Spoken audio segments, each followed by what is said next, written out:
What's going on, everyone? So, the Los Angeles Lakers offered Austin Reaves the max extension, which would pay him 4 years, just slightly over $89 million a year. Of course, he declined it. Now, this is something that should have been expected, right? If anybody thought he was going to accept that, you were going to be very disappointed. We talked about it here, talked about it on As Stands Lakers, all of that.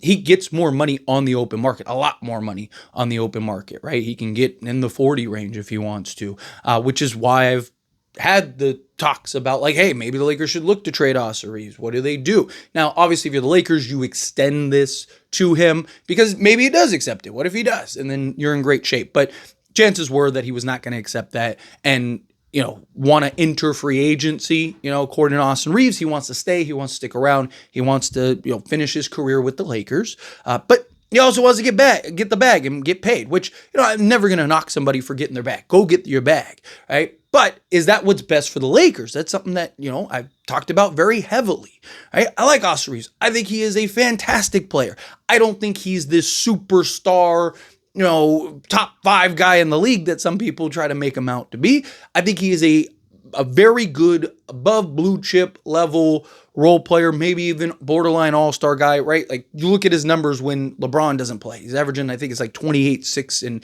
8 when he doesn't play, right? Like he is an incredible talent. But is he the guy slotted in long-term alongside Luka Doncic? Because if the Lakers believe that, it's one thing for them to say, because I know Lakers, like, he's our foundation.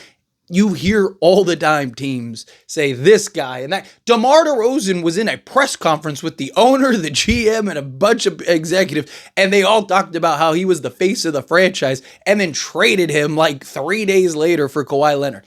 Again, just like, what are they supposed to do? No, he's a bum. We want to get rid of him. No, like, of course they're going to say the right things. They're going to talk about, because they don't want to lose Austin Reaves. They don't want to upset Austin Reaves and then he just leaves in free agency or anything like that. And look, maybe it's true. Maybe the Lakers absolutely do look at him as the foundation alongside Luka long-term, and those two guys, those are your two stars going forward. That very well could be the case. I'm not saying that it's not and that the Lakers are just, bluffing things up. I'm talking, but again, you got to keep in mind that, Lakers, if they are going to trade him or they are going to look to keep him, sign him, and then trade him at some point or whatever they do, sign and trade in next offseason, whatever, you don't want to upset him. You don't want to make it seem like you want him off your team. No, you want to make it seem, and for potential trades, right? Any trades that may develop, you want to kind of put it up as like, no, this is like, we're not, you're crazy, right? So that way you try to get and maximize the best return possible, because you might get that team that's like, well, okay, fine, let's give up the farm to go get Austin Reaves, and it's like, we got you, right? Type thing. But again, this is something that I think was fully expected, fully anticipated, right? And we'll see what the Lakers do, right? Because there is a risk. I don't think if the Lakers offer him the contract, right, in the offseason, I don't think Austin Reaves is going to leave. I think Austin Reaves will stay. And there is an argument to be made that it is best to keep Austin Reaves, sign him to a new contract, and then trade him later, because you could get more, right? Right now, the big problem is, you might be able to get assets back, but player-wise, any like kind of big tier name, you're not just adding Austin Reaves and doing an even swap, maybe even getting a player and some assets back, or maybe multiple players. No, a lot of times you're the one sending out multiple players because his contract is so little. He was on such a good value contract for his production, right? Where if you go and you sign him to, $30 million a year, well, now he becomes, or even $35 million, now he becomes much more tradable to where a team can give up multiple players in order to acquire him, right? My concern, though, is that if he wants the absolute max and he starts getting into the 40s, right, 40 million range and beyond as the contract, progresses, that's where my concern lies. If you get him on 4 years, 120 million, or, let's say it progresses each year, it's 125 million, whatever. But like the first year or two, he's making 30 to 33 million in that range. I absolutely believe that you can trade him if you need to. I think that there are teams, especially look at some of the contracts, I definitely think some teams would take him and be more than happy to trade for him.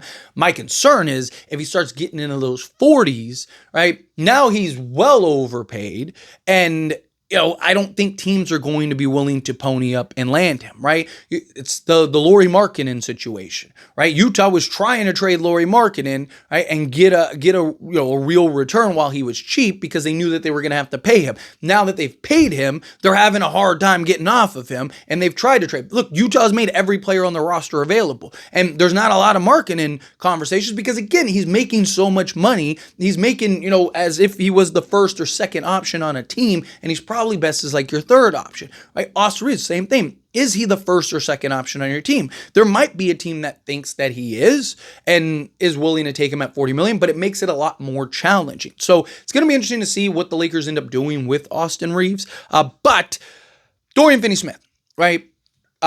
Supposedly based on reports, he's considering opting out and testing free agency. I don't, and look, I could be wrong. Not like me and him have, Tuesday brunch and I can call him and be like, Doe, what do you think, right? But I don't think he's leaving. I don't think he's going anywhere. I think what'll happen, and I mean, I've talked about this too, right? Talked about this, last season, at the end of the season, all of that when I did my breakdowns on Dorian Finney Smith, that I don't believe Dorian Finney Smith is leaving. I think what'll happen is he will opt out of that contract and sign a long-term deal with the Lakers, right? I think what'll end up happening is he will forgo that money and then sign, whatever, a 3 or 4 year deal. Because right now he's set to make, if he opts in, $15.3 million, right?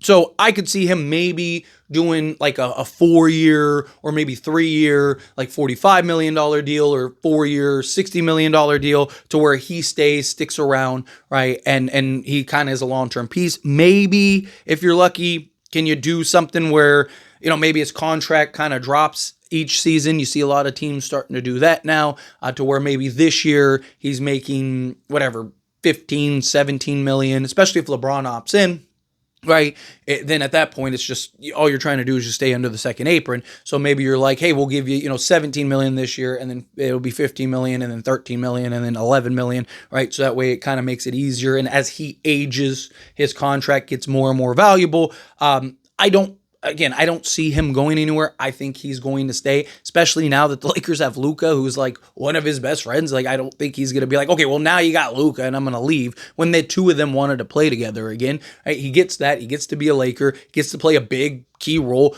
JJ Redick clearly trusts him and wants him, in the rotation. So he's a guy that's going to get minutes. He's going to get play. He's going to get burned. Even if the Lakers do land in Andrew Wiggins or something like that, I mean, the Lakers could start Wiggins in Dorian Finney Smith, right? Especially if they end up trading Austin Reaves, which, again, I don't necessarily think that'll happen, but just thought, right? Like, you could go Luka, Andrew Wiggins if you land him, Dorian Finney Smith, LeBron James, and then hopefully they get a center, whatever that center is, Walker Kessler, speaking into existence. But again, I think everything that happened, was to be expected. I don't think anything crazy is going to happen, but we'll see. Time will tell. Anyway, as always, this is a discussion. Pass a question on you. Let me know your thoughts and opinions down in the comments. That being said, if you haven't liked this video, hit that like button. Helps me a lot. So we enjoy these types of videos, and I truly appreciate it. Not subscribe channel, hit that subscribe button. Turn on the bell notifications. Appreciate y'all. See you in the next one.